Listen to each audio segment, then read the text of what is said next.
Let's take a minute and walk through a quick recap of calculated columns versus measures in one place.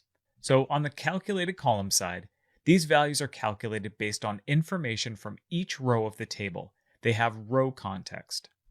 Measures are calculated based on information from filters in the report, and they have filter context. Calculated columns actually append static values to each row within a table, and it stores them in the tables within your model. This increases your file size. Measures, on the other hand, don't create new data in the tables themselves. Therefore, they don't increase the file size of your model.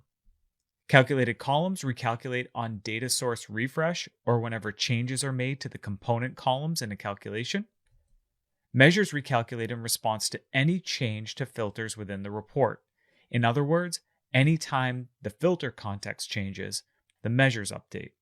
And then calculated columns are primarily used for things like slicers or filters. You often use them as dimensions to change the way that you're viewing your data.